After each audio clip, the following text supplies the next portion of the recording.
$5,000. That's how much my father paid for a bottle of wine he couldn't even taste. $10.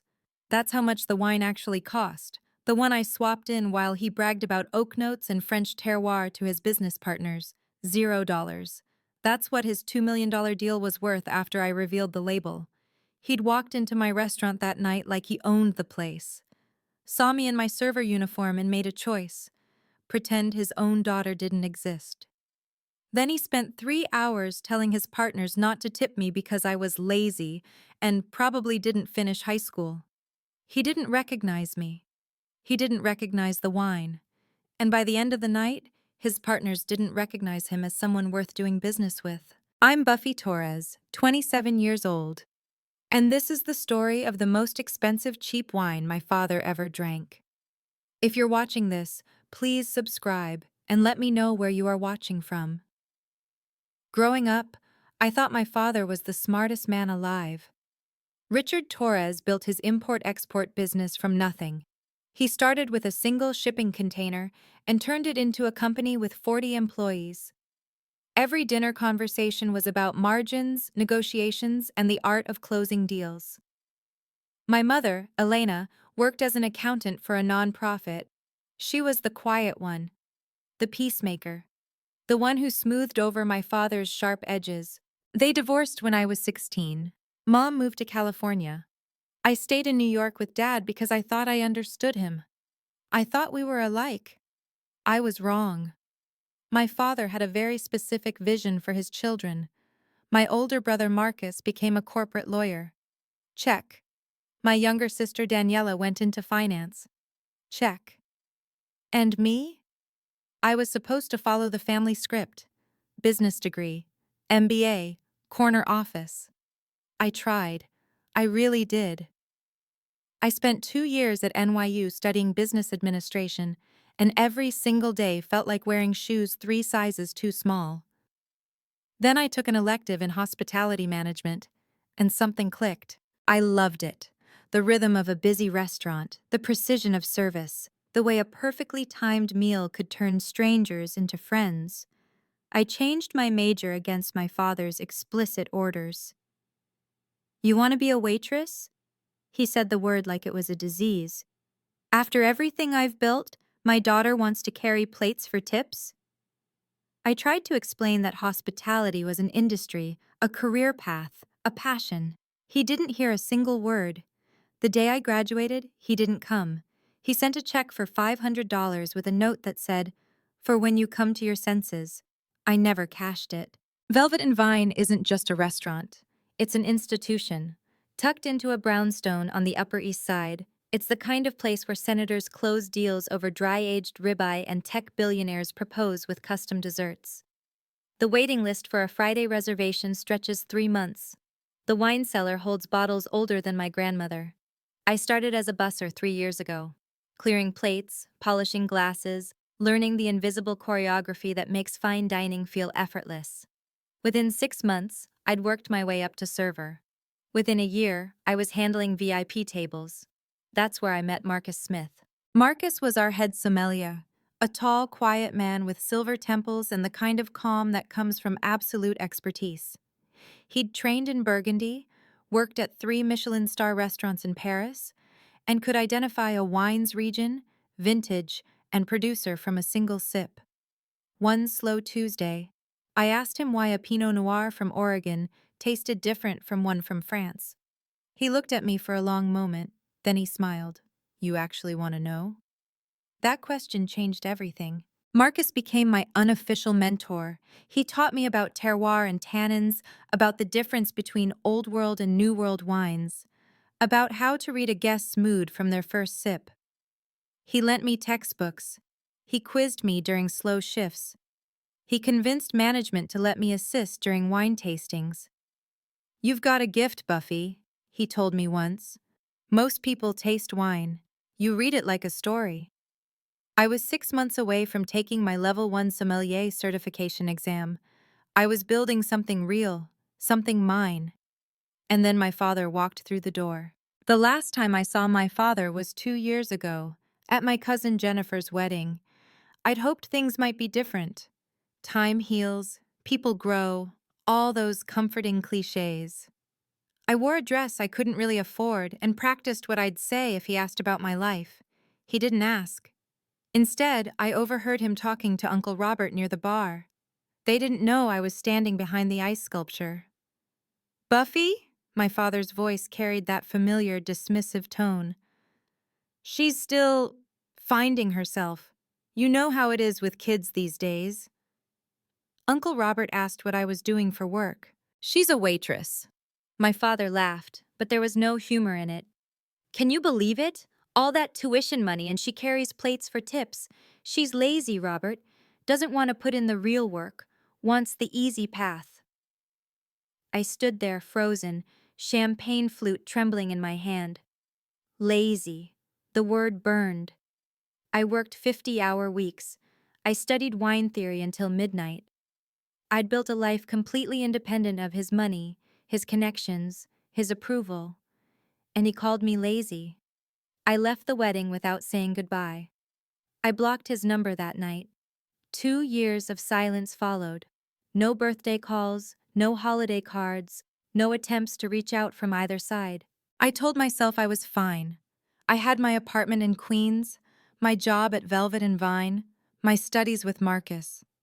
I had a life that made sense, even if my father couldn't see it. I thought I'd never have to face him again. But the universe has a dark sense of humor. Because on that Friday night, when the hostess handed me the reservation slip for Table 7, the VIP section, I saw a name I recognized, Torres, Party of 4. Torres is a common name. That's what I told myself.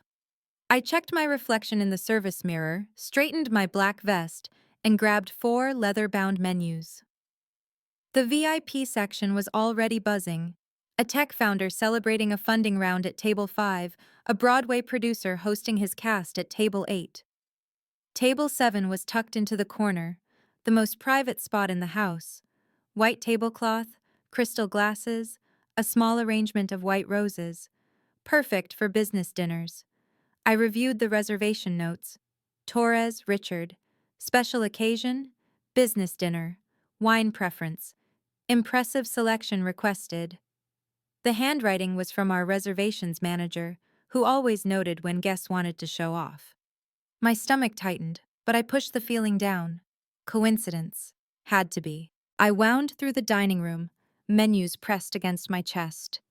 The restaurant hummed with conversation, the clink of silverware, the soft jazz from hidden speakers. Everything felt normal. Then I rounded the corner to Table 7, 4 men in expensive suits. 3 I didn't recognize, middle-aged, confident, the kind of men who expected the world to accommodate them. And at the head of the table, facing the entrance like he owned the room, sat my father, Richard Torres. He was laughing at something one of the men said, his silver cufflinks catching the candlelight. He looked older than I remembered, more gray at his temples, deeper lines around his eyes. But the posture was the same. The self-satisfied smile was the same. Our eyes met. For one frozen second, I saw panic flash across his face. Recognition, then calculation, then something cold settling into place. I waited. Surely he would say something. Acknowledge me. Explain to his guests that his daughter worked here. What a small world. How proud he was. He turned away. Let's order, he said smoothly. The service here is acceptable. Acceptable. The word hung in the air like a slap. I stood there, menus in hand, waiting for something that wasn't coming. A nod, a wink, even a cold acknowledgement would have been something. But my father had already moved on, gesturing expansively as he described some business opportunity to his companions. I might as well have been furniture. I forced my feet to move. Professional. I was a professional. Good evening, gentlemen. Welcome to Velvet and Vine. My voice came out steady, which surprised me. I'm Buffy, and I'll be taking care of you tonight. My father didn't flinch at my name, didn't even glance up. One of the other men, silver-haired, sharp eyes, an expensive watch, looked at me with what seemed like genuine warmth. Thank you, Buffy. We're celebrating a potential partnership tonight. Big things ahead. Wonderful. May I start you with some water? Still or sparkling? Sparkling for the table, my father cut in. He still wasn't looking at me. And we'll need a few minutes with the wine list. I distributed the menus, moving around the table with practiced grace. When I reached my father's place, I set his menu down gently, giving him one last chance to meet my eyes. He studied the appetizer section like it contained the secrets of the universe. That's when I understood. He wasn't ignoring me because he was surprised. He was ignoring me because he was ashamed. His daughter, the waitress, serving his important business partners? That didn't fit the Richard Torres narrative. That didn't match the image of the successful patriarch with successful children. So he'd made a choice. Pretend I didn't exist. I walked back toward the kitchen, my heart pounding against my ribs. He had a choice. He chose pretense, and I chose to remember. The humiliation started small. I returned with sparkling water and began filling glasses. My father watched me work, and for a moment I thought maybe he'd softened. Maybe the silence was his way of protecting us both from an awkward situation. Then he opened his mouth. See how she pours? He gestured toward me with his wine glass, speaking to his partners like I wasn't standing right there. No finesse. That's the problem with service staff these days. No attention to detail. The silver-haired man, I'd learn later his name was David Hartley, shifted uncomfortably in his seat. I finished pouring and straightened. Can I answer any questions about the menu, gentlemen? We're fine, my father waved me away. Though you might want to pick up the pace, we're busy people. I retreated to check on my other tables, but I could feel his eyes following me. When I returned to take their appetizer orders, he was ready. The crab cakes, he told me, then leaned toward David Hartley. You know, you can always tell the quality of an establishment by its servers. This one seems a bit slow. Probably didn't finish high school. One of the other partners laughed nervously. David Hartley did not. I'm sure she's doing her best, Richard, David said quietly. My father ignored him. Don't tip her too generously, he continued, loud enough for nearby tables to hear. She's lazy, I can tell. These young people, they don't want to work. They want everything handed to them. I wrote down their orders with a steady hand. My face betrayed nothing. But inside, something was shifting. The hurt was still there, sharp and familiar. But underneath it, something else was growing. Something cold. Something patient. Something that felt a lot like a plan. I made it to the kitchen before my hands started shaking. The back of house was controlled chaos. Line cooks calling orders, the clatter of pans, the hiss of the grill. I pressed myself against the wall near the service station, trying to breathe. Buffy? Marcus appeared beside me, a bottle of Sancerre in his hand. You look like you've seen a ghost. Worse. I swallowed hard. Table 7, the Torres party. The big business dinner? They just ordered the... He stopped, reading my face. What happened? Richard Torres is my father. The words felt strange in my mouth, like a confession. And he just told his partners I'm lazy and didn't finish high school, while I was standing right there. Marcus set down the wine bottle. His expression shifted from concern to something harder. He didn't acknowledge you? He pretended he'd never seen me before in his life. I laughed, but it came out broken. 27 years of being his daughter, and I'm invisible when it's convenient. Marcus was quiet for a moment.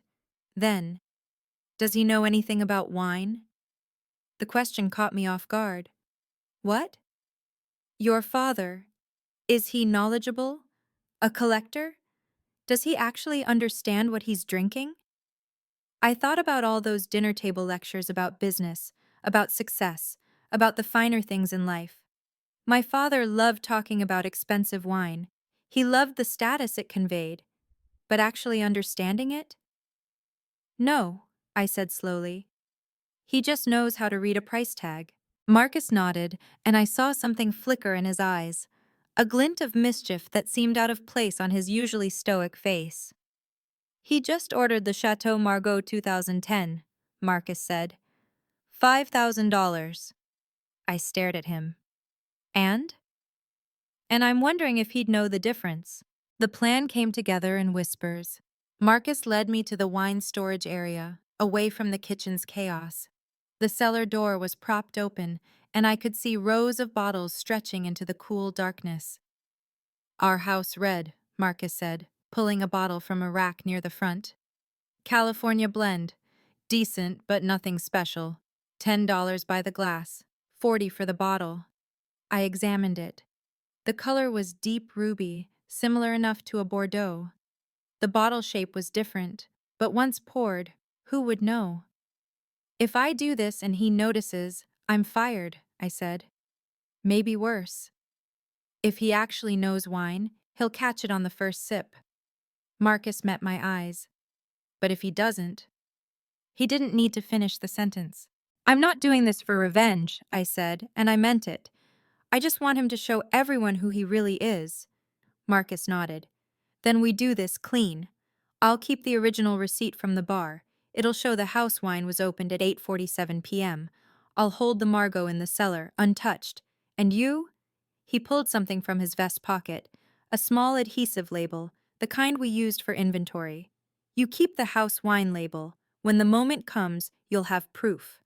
I took the label, my fingers trembling slightly. This was real. This was happening. What if I can't go through with it? Then you serve him the expensive wine and walk away. Marcus shrugged. But Buffy, I've watched you work for 3 years. I've seen you handle drunk executives, demanding celebrities, and customers who treat servers like servants. You've never lost your composure. He placed a hand on my shoulder.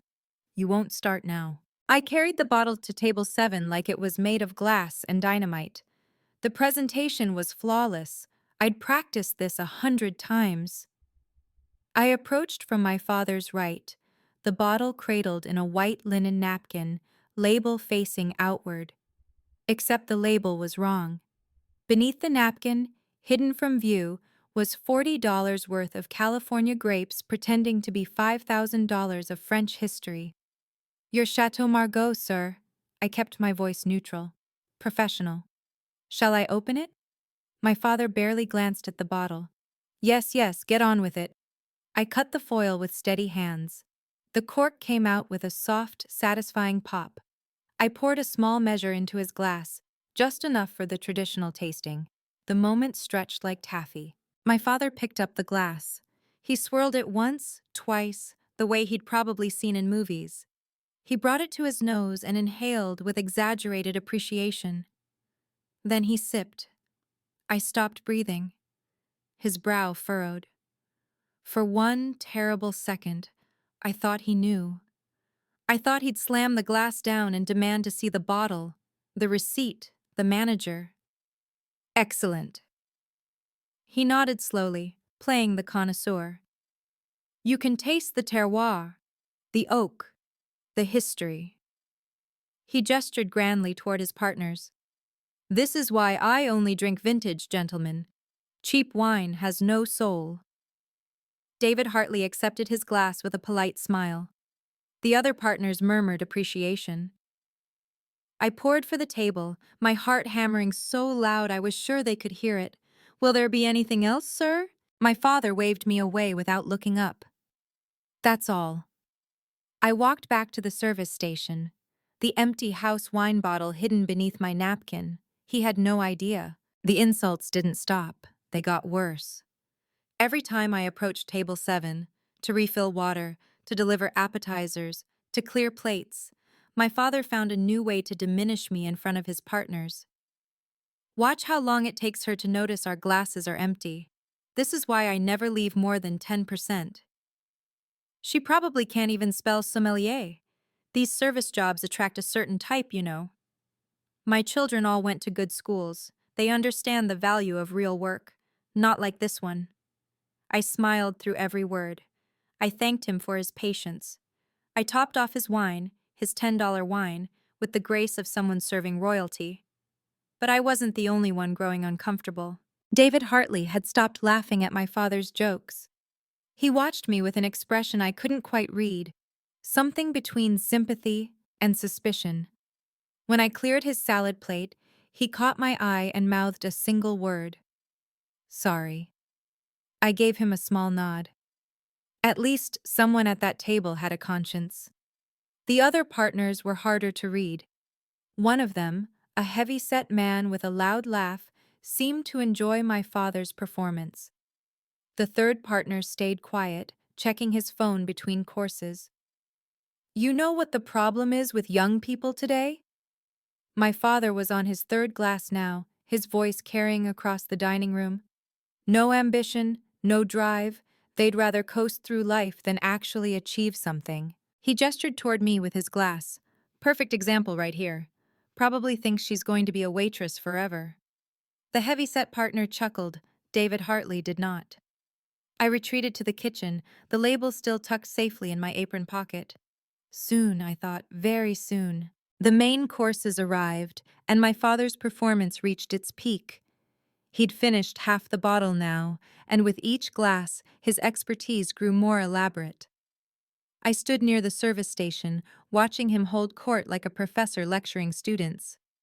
You see, the thing about Bordeaux, he said, swirling his glass with theatrical flair, is that you're not just drinking wine, you're drinking history. This particular vineyard has been producing since the 18th century. David Hartley nodded politely, but I noticed he'd barely touched his own glass. The notes of cherry and dark chocolate, my father continued. That's what you get from the limestone soil, the terroir. You can't fake terroir. I nearly choked. The house wine was a California blend. Central Valley grapes, stainless steel tanks, about as far from French limestone as you could get. There were no cherry notes, there was no terroir, there was just a decent table wine that cost less than a sandwich. And the finish, my father said, closing his eyes in exaggerated appreciation. That's what separates a $5,000 bottle from the cheap stuff. The finish lingers. It tells a story. The heavy-set partner raised his glass. To good taste, Richard. To good taste, my father agreed.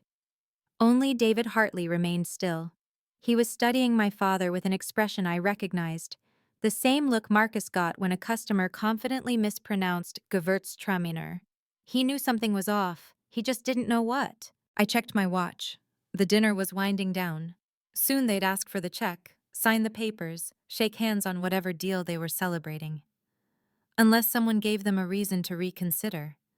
The label in my pocket felt like it was burning through the fabric. Not yet, I told myself. Wait for the right moment. I learned about the deal by accident. The men's restroom at Velvet and Vine is just off the main hallway, and sound carries. I was restocking the service station when I heard my father's voice echoing from inside. $2 million, Robert. $2 million, and Hartley's ready to sign tonight. I froze, a stack of napkins in my hands. The logistics contract? That was the heavy-set partner, Robert apparently. I thought he was still on the fence. He was. But dinner's going well. He's impressed. My father laughed. By the time we finish this wine, he'll be eating out of my hand. The bathroom door swung open, and I pretended to be deeply focused on napkin arrangement. My father walked past without a glance, Robert trailing behind him. $2 million. That's what was on the table tonight. I watched them return to table 7, where David Hartley was examining the wine bottle with quiet interest. My father clapped him on the shoulder, all warmth and confidence. For a moment, I hesitated. $2 million was life-changing money. It could save his business, secure his retirement, prove to everyone that Richard Torres was still a player. Did I really want to destroy that? Over some cruel words and a bruised ego? Then I remembered his voice at Jennifer's wedding. She's lazy, Robert. Doesn't want to put in the real work. I remembered 5 years of silence. No birthday calls, no graduation, no acknowledgement that I existed except as a source of shame. And I remembered what he'd said tonight, loud enough for the whole restaurant to hear. Don't tip her, she's lazy. I wasn't trying to destroy his deal. I was just going to let him destroy it himself. The truth has a way of doing that. Okay, before I tell you what happened next, I need to ask, have you ever been in a situation where someone you trusted completely threw you under the bus? Someone who was supposed to love you, protect you, be proud of you? Drop a comment below and tell me your story. And if you're new here, hit that subscribe button because, trust me, you don't want to miss how this dinner ends. Now, back to the restaurant. The dinner plates were cleared, the bottle was empty, and my father was ready for his victory lap. Gentlemen, he said, leaning back in his chair with the satisfaction of a man who believed he'd won, I think we have the foundation for something special here. David Hartley dabbed his napkin against his lips.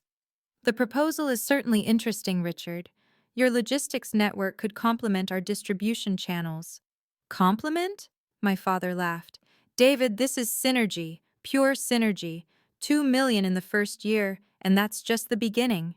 Robert nodded eagerly. The third partner, I'd learned his name was Stephen, finally put away his phone. I think we're ready to move forward, Stephen said, pending final review of the contracts, of course. My father raised his empty wine glass. Then let's toast. To partnership. To success. To knowing the finer things in life. The men clinked glasses. David Hartley's smile didn't quite reach his eyes. Shall I bring the check? I appeared at the table's edge, notepad in hand. My father nodded without looking at me. And make it quick. We have business to discuss. I walked toward the kitchen, my heart pounding. This was it, the moment I'd been waiting for all night. Marcus was waiting by the service station.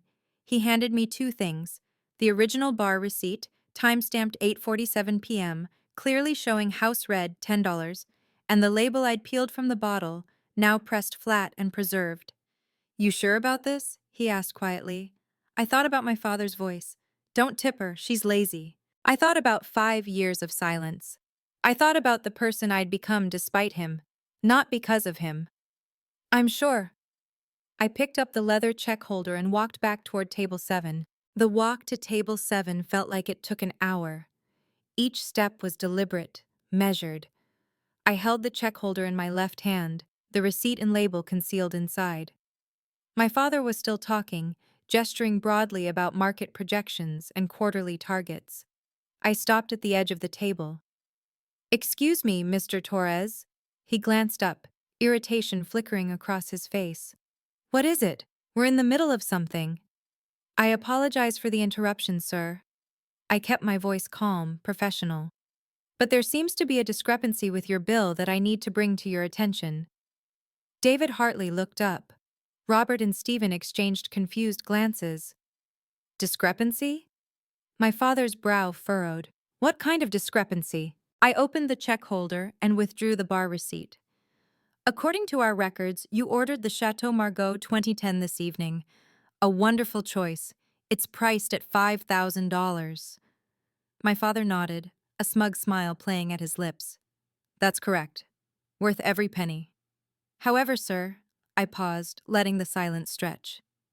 The wine that was actually served to your table was our house red, a California blend, $10 per glass. The table went absolutely still. My father's smile froze. That's impossible. I have the receipt here, sir, time-stamped at 8:47 p.m. I placed it on the table in front of him. And I have the original label from the bottle that was opened. I set the label beside the receipt. The evidence was undeniable, a cheap California wine served in place of a French masterpiece. I thought you should know, I continued, my voice steady, exactly what you were drinking when you described the terroir and the oak notes and the finish that tells a story. David Hartley's eyebrows rose slowly toward his hairline. The color drained from my father's face. This is ridiculous. His voice came out strangled, too loud for the intimate dining room. I know what I tasted. I've been drinking fine wine for 30 years. I said nothing. I didn't need to. David Hartley picked up the receipt, examined it, then looked at the label. His expression was unreadable, but I noticed his jaw tighten. Richard, he said slowly, this receipt is quite clear. House red. $10. It's a mistake. My father grabbed the receipt, scanning it desperately. Someone in the kitchen mixed up the orders. This girl, he jabbed a finger toward me. She's incompetent. I told you she's lazy. She probably can't even. Is there a problem here? Marcus appeared at my shoulder, calm and authoritative in his sommelier's vest. His presence seemed to fill the space, commanding attention. This waitress is claiming she served us the wrong wine, my father sputtered. I want to speak to the manager. I'm the head sommelier, sir. I oversee all wine service. Marcus folded his hands in front of him. I can confirm that the Chateau Margaux 2010 you ordered is still in our cellar, unopened. I can show you if you'd like. The silence that followed was deafening. Robert's mouth hung open. Stephen had gone pale. David Hartley was staring at my father with an expression that had shifted from confusion to something much colder. So let me understand this, David said quietly. You spent the last hour lecturing us about terroir and oak notes and the superiority of vintage wines. And you were drinking a $10 house blend the entire time? My father's mouth opened and closed. No sound came out. For the first time in my life, Richard Torres had nothing to say. 3 seconds of silence. Then Robert laughed. It started as a snort, the kind you make when you're trying to hold something in. But it escaped anyway, bubbling up into a full-bodied guffaw that echoed across the dining room. $10! He slapped the table, tears forming in his eyes. Richard, you said you could taste the limestone. The history! Stephen joined in, a high-pitched giggle that seemed completely at odds with his serious demeanor. The finish that tells a story, he wheezed. Oh my God! My father's face cycled through colors, white, then red, then a mottled purple I'd never seen before. This is a setup, he hissed. She did this on purpose. She's trying to embarrass me. Richard. David Hartley's voice cut through the laughter like a blade. He wasn't smiling. You've spent the entire evening insulting this young woman, calling her lazy, saying she didn't finish high school, telling us not to tip her. The laughter died down. Robert and Stephen exchanged uncomfortable glances. And now, David continued, we discover that your supposedly refined palate can't tell the difference between a $10 wine and a $5,000 vintage. He shook his head slowly. That's not embarrassing, Richard. That's revealing. My father stood abruptly, his chair scraping against the floor. David, let's discuss this privately. This is just a misunderstanding. Is it? David didn't move. Because from where I'm sitting, I just watched a man lie about his expertise to impress us. And I have to wonder, if you'll lie about wine, what else will you lie about? The question hung in the air like smoke. Robert had stopped laughing. Stephen was studying his phone again, suddenly fascinated by something on the screen. The deal was dying. I could see it in their eyes. My father wasn't ready to surrender. This is absurd. He straightened his jacket, trying to reclaim some dignity. I demand to speak to the manager, the real manager. This establishment has clearly made a serious error, and I expect compensation. As if summoned, Chef Antonio Russo emerged from the kitchen. He was a broad-shouldered man with kind eyes and a commanding presence, the kind of person who could quiet a room just by entering it. Good evening, gentlemen. I'm Antonio Russo, head chef and acting manager tonight. His accent carried traces of his native Rome. Is there a problem? Your waitress sabotaged my dinner, my father said, pointing at me. She deliberately switched the wine to humiliate me in front of my business partners. I want her fired immediately. Chef Russo looked at me, then at Marcus, then back at my father. His expression remained perfectly neutral. Buffy is one of our finest servers, he said calmly. She's been with us for 3 years and has never received a single complaint. Well, she's receiving one now. She's also, Chef Russo continued, as if my father hadn't spoken, currently training to become a sommelier. She studies under Marcus here. She can identify wine regions by smell alone. My father blinked. Sommelier? Yes, sir. She's taking her certification exam in 6 months. Chef Russo smiled slightly. So, if there was any confusion about the wine this evening, I assure you, Buffy would have been the first to notice. I watched my father's face as the implications sank in. His daughter, the lazy waitress, the family embarrassment, the girl who couldn't even finish high school, was training to become a wine expert, and she had just exposed him as a fraud. I. He faltered. I don't understand. No, I said quietly. You never did. David Hartley reached for his jacket. The movement was slow, deliberate, the gesture of a man who had made up his mind. He stood, buttoning his coat with the precision of someone who valued every action. Richard, he said, I think we're done here. My father lurched forward. David, wait. Let's talk about this. The wine thing, it's nothing. A miscommunication. It has nothing to do with our business arrangement. Doesn't it? David pulled out his wallet, extracted several bills, and placed them on the table. I've been in business for 30 years, Richard, and I've learned one thing. A man who lies about wine will lie about anything. Robert and Stephen were already gathering their things. The festive atmosphere of an hour ago had evaporated completely. This is insane, my father said, his voice rising. Over a bottle of wine? We're talking about a $2 million deal. We were talking about a $2 million deal. David picked up his briefcase. Now we're talking about my exit. He paused at the edge of the table, turning to look at me. His expression softened. Miss, he said, you handled yourself with remarkable professionalism tonight. I'm sorry for what you had to endure. He reached into his pocket and produced a business card. If you ever want a position in hospitality management, real management, not this, call my office. I own several hotels. We could use someone with your composure. I took the card, my fingers trembling slightly. Thank you, sir. David nodded once, then turned and walked toward the exit. Robert and Stephen followed, neither of them looking back.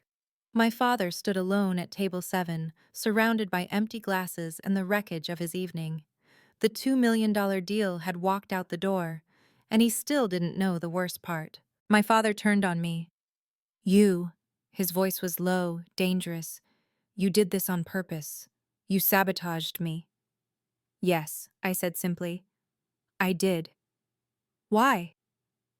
He stepped closer, his face contorted with rage. What did I ever do to you? I've never even met you before tonight. The words hit me like a physical blow. Never met me. After everything, the childhood, the expectations, the silence, he was going to pretend he didn't know who I was. But I was done pretending.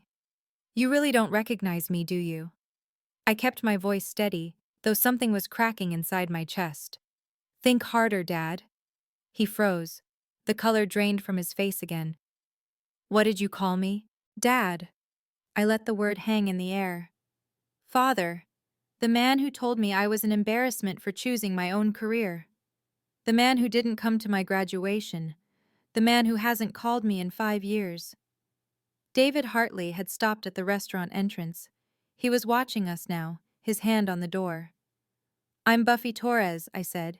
Your daughter, the one you told Uncle Robert was finding herself, the one you called lazy at Jennifer's wedding when you didn't think I could hear. My father's mouth opened, closed, opened again.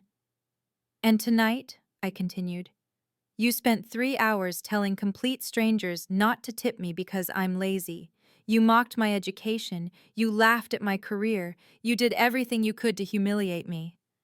I took a step back. So no, I didn't sabotage you. I just gave you the chance to show everyone exactly who you are. David Hartley's voice carried across the silent restaurant. She's your daughter? My father couldn't answer. He didn't need to. Can you believe that? He spent the entire night humiliating me, and he didn't even recognize his own daughter.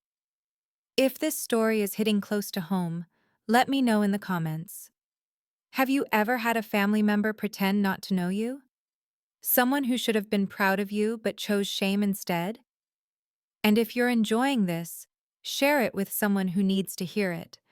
Now let me tell you what happened after everyone left. David Hartley walked back into the restaurant. His footsteps echoed in the sudden silence. Every server, every busser, Every remaining customer had stopped to watch. The air felt thick, charged with something electric. Let me make sure I understand this correctly. David's voice was ice. This young woman, the one you called lazy, uneducated, worthless, is your daughter? My father said nothing. His hands were shaking. Your own child, David continued, and you spent the evening humiliating her to impress us? Robert had returned too, standing just behind David. His earlier laughter was gone, replaced by something that looked like disgust. Jesus, Richard, Robert said quietly. What kind of father does that? You don't understand. My father's voice cracked. She made choices I didn't agree with. She threw away every opportunity I gave her. She's working. David cut him off. She's training for a professional certification. She's building a career in an industry she's passionate about. He shook his head. And you called her lazy. Stephen appeared in the doorway, phone still in hand. I have a daughter too, Richard. She's a teacher. Makes a fraction of what I make. He paused. I've never been prouder of anyone in my life. The words hung in the air like a verdict. My father looked around the restaurant, at his former partners, at the staff who had witnessed everything, at the other diners pretending not to stare. He was completely, utterly alone. This isn't over, he said finally, but there was no conviction in his voice. This is a misunderstanding. David Hartley buttoned his jacket one final time. No, Richard, the misunderstanding was mine. I thought I was dealing with an honest man. He walked out without looking back. This time, he didn't return. The restaurant emptied slowly. Other diners paid their checks and left, casting curious glances at the man still standing alone at table 7. Staff moved quietly around him, clearing dishes, resetting tables for tomorrow's service.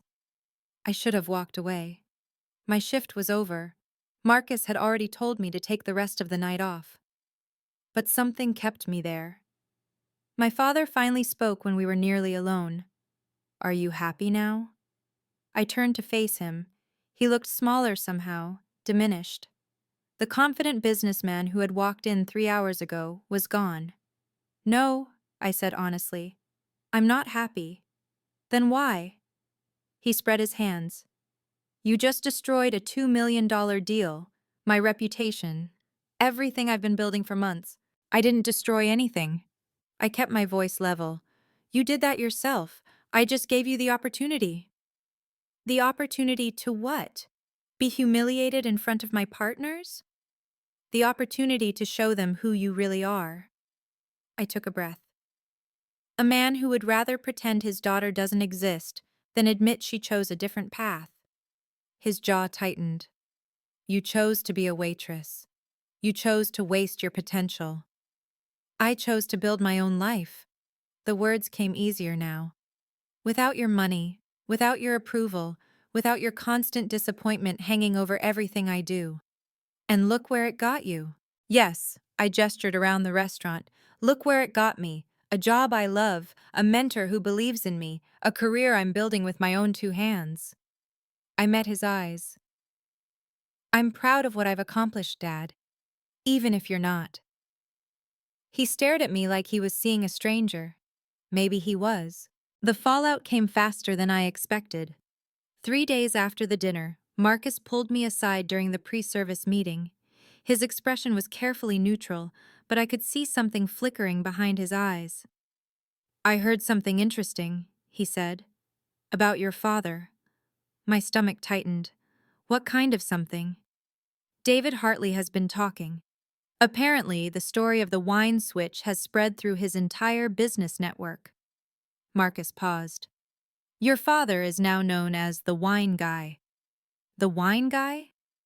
The man who can't tell a $10 wine from a $5,000 vintage. Marcus shook his head slowly. In business circles, that's worse than being dishonest. It's being incompetent. I didn't know how to feel. Part of me, a petty wounded part, felt a grim satisfaction. But mostly, I just felt tired. What does that mean for him? Two of his existing partners have already requested meetings to review their arrangements. Marcus made air quotes. In business speak, that means they're looking for exit clauses. I leaned against the service station, processing. My father had spent his entire life building a reputation as a sophisticated businessman, a man of taste and discernment, a man who knew the finer things, and now that reputation was crumbling. I didn't want this, I said quietly. I just wanted him to stop pretending I didn't exist. Marcus placed a hand on my shoulder. You didn't make him lie about the wine. You didn't make him insult you all night. You didn't make him pretend he didn't know his own daughter. I know. He made those choices himself. You just made sure people saw them. I nodded slowly. It was true. Everything that had happened was a consequence of his own actions. But that didn't make it feel any less heavy. The call came exactly 1 week later. I was in my apartment, studying for my sommelier exam, when my phone buzzed with an unknown number. I almost let it go to voicemail, but something made me answer. Buffy? My father's voice sounded strange, smaller. It's Dad. I set down my textbook. I know. Silence stretched between us, filled with 5 years of unspoken words. I think we should talk, he finally said. In person. Can you meet me somewhere? I considered hanging up. I considered telling him exactly what I thought of his timing, reaching out only after his business was threatened, only after his reputation was damaged. But I also remembered being 6 years old, sitting on his shoulders at the 4th of July parade. I remembered him teaching me to ride a bike. I remembered a time, long ago, when I thought he hung the moon. There's a coffee shop on 83rd and Lexington, I said. I can meet you tomorrow at 2. A coffee shop? He sounded disappointed. I was thinking somewhere nicer, somewhere we could really talk. The coffee shop is public. I kept my voice firm. And it's on my terms. Take it or leave it. Another pause. All right. Tomorrow at 2. I hung up without saying goodbye. That night, I couldn't sleep. I lay in bed staring at the ceiling, wondering what he could possibly say that would make any of this okay, wondering if I even wanted him to try. Marcus had asked me once why I kept the door open to reconciliation, why I hadn't just blocked his number and moved on. I didn't have a good answer then. I still wasn't sure I had one now, but I was going to find out. He was already there when I arrived. My father sat at a corner table, hands wrapped around a coffee cup he hadn't touched. He looked tired, dark circles under his eyes, his usually immaculate suit slightly rumpled. When he saw me, something flickered across his face. Hope, maybe, or fear. I sat down across from him without ordering anything. Thank you for coming, he said. I waited. He cleared his throat. I've been thinking a lot about that night, about what happened, and He trailed off, staring at his coffee. I'm sorry for how things went. For how things went, I repeated. That's interesting phrasing. What do you mean? You're sorry for how things went, not for what you did. I leaned forward. There's a difference. His jaw tightened. I was under a lot of pressure that night. That deal was important, you have to understand.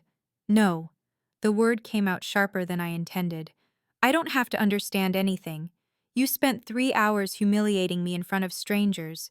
You called me lazy. You said I didn't finish high school. You pretended you'd never seen me before in your life. I was trying to. I don't care what you were trying to do. I held up my hand. I care about what you actually did. And what you did was choose your image over your daughter. He was quiet for a long moment.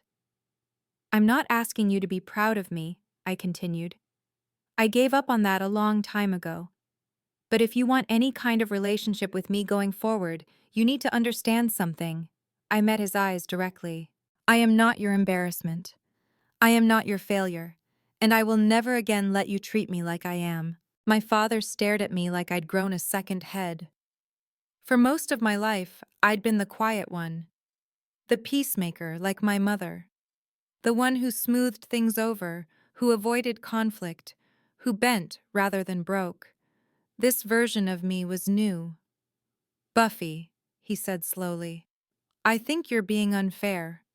I've made mistakes, yes, but I've also sacrificed a lot for this family. Everything I built for you and your siblings. You built it for yourself. I kept my voice calm. And you used it as a weapon against anyone who didn't fit your vision of success. That's not. Marcus is a lawyer because you told him he had no other choice. Daniela went into finance because you threatened to cut her off if she didn't. I shook my head. I'm the only one who said no, and you've been punishing me for it ever since. He pushed back from the table. I need time to think about this. Take all the time you need. I stood up. But I'm not waiting anymore. I spent 5 years hoping you'd come around. 5 years wondering if maybe I was wrong, maybe I should have just done what you wanted. I picked up my bag. I'm done waiting, Dad. I'm done hoping. If you want to be part of my life, you know where to find me. But it'll be on my terms, with respect, or not at all. He opened his mouth to respond, but I was already walking toward the door. Behind me, I heard his chair scrape against the floor. I heard him call my name. I didn't turn around. For the first time in my life, I didn't feel abandoned. I felt free. 3 months later, I passed my Level 1 sommelier exam. The test was brutal. Blind tastings, theory questions, service simulations. I walked out of the examination room convinced I'd failed. When the results email arrived, I stared at it for 10 minutes before I could bring myself to open it. Passed. With distinction. Marcus was the first person I told. He pulled me into a rare hug, his usual reserve cracking into a genuine smile. I knew you could do it, he said, from the first day you asked about that Pinot Noir. The restaurant threw a small celebration after service that night. Chef Russo brought out a bottle of actual Chateau Margaux. The real thing this time, he said with a wink, and the whole staff toasted to my achievement. A week later, Marcus recommended me for the assistant sommelier position. The pay bump was modest, but the title meant everything. I was no longer just a server who knew about wine. I was a professional. David Hartley kept his promise too. He called the restaurant one afternoon and asked to speak with me directly. I have a position opening at my flagship hotel, he said. Wine director for 3 restaurants. It's yours if you want it. I was tempted. The salary was nearly double what I made at Velvet and Vine. The prestige would fast-track my career by years. But I thought about Marcus, who had believed in me when no one else did. I thought about Chef Russo, who had defended me to my father's face. I thought about the team that had become my family. Thank you, I told David, but I'm not ready to leave. Not yet. He laughed. I respect that. The offer stands whenever you're ready. Some opportunities are worth waiting for. The news about my father trickled in through family channels. My cousin Jennifer called first, her voice careful and measured. I thought you should know. Uncle Richard had to let go of half his staff last month. The business is struggling. I listened without interrupting. Apparently, word got around about what happened at that restaurant. The wine thing. She paused. People talk, you know. And in his industry, reputation is everything. I thanked her for telling me and hung up. A few weeks later, my mother called from California. We talked every Sunday now, something that had started after the incident, when I'd finally told her the whole story. Your father reached out to me, she said. First time in 8 years. What did he want? To talk, I think. To explain, she sighed. He sounded tired, Buffy. Older than I remembered. I stared out my apartment window at the city lights. Do you feel sorry for him?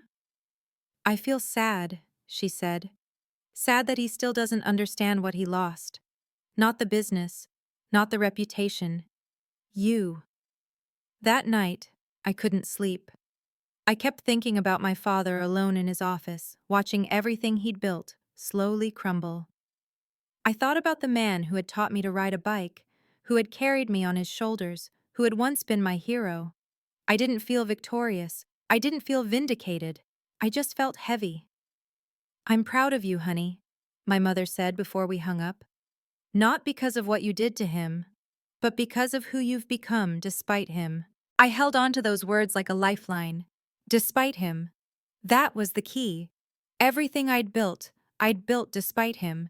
And I was just getting started. 6 months after the dinner, an email arrived. I almost deleted it without reading. The sender was my father's personal address, the one he used for family, not business. I hadn't seen a message from that account in over 5 years. My finger hovered over the delete button for a long moment. Then I opened it. The email was short. No excuses, no justifications, no lengthy explanations about pressure or misunderstandings. Just 3 lines. I was wrong. About the wine. About your career. About everything. I'm sorry. Dad. I read it 7 times. Part of me wanted to dismiss it as another manipulation, another attempt to control the narrative, to position himself as the reasonable one.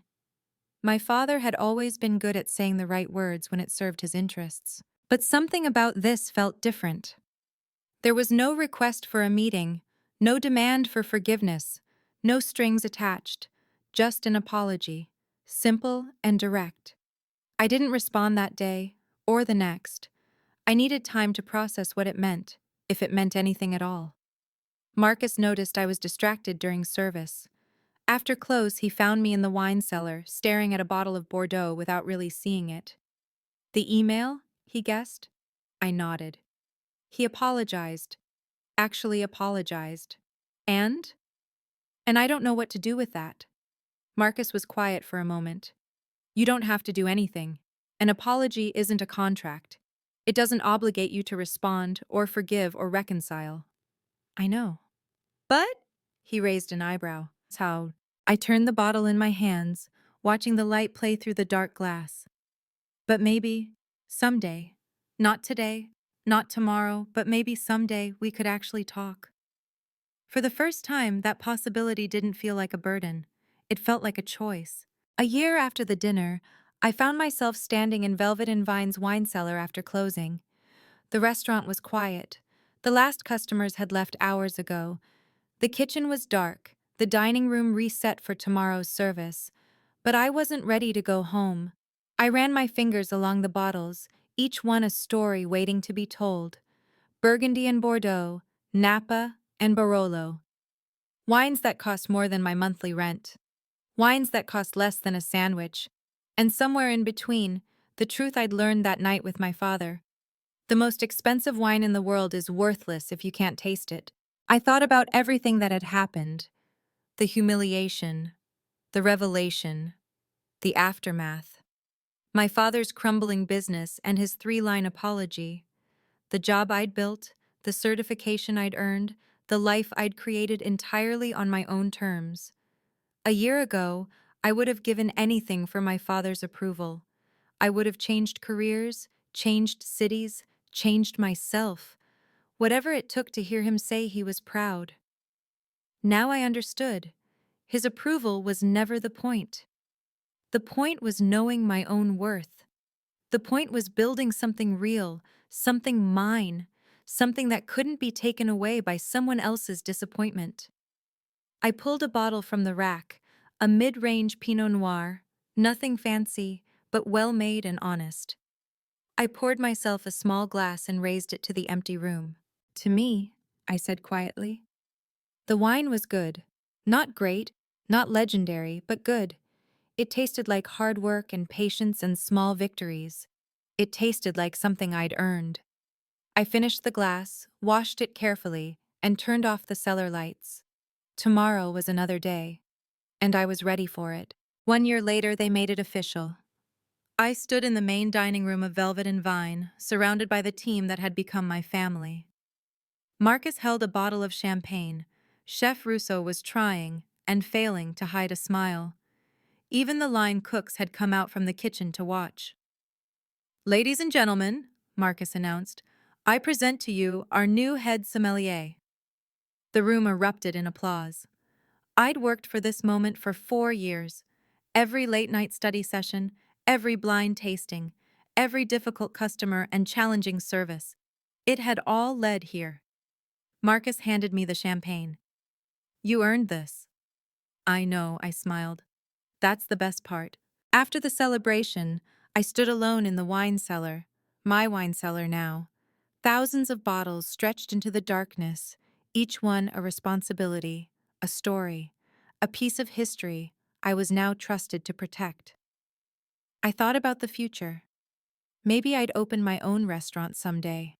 Maybe I'd become a wine educator, teaching others the way Marcus had taught me. Maybe I'd write a book, or start a consulting business, or do something I hadn't even imagined yet. The possibilities felt endless.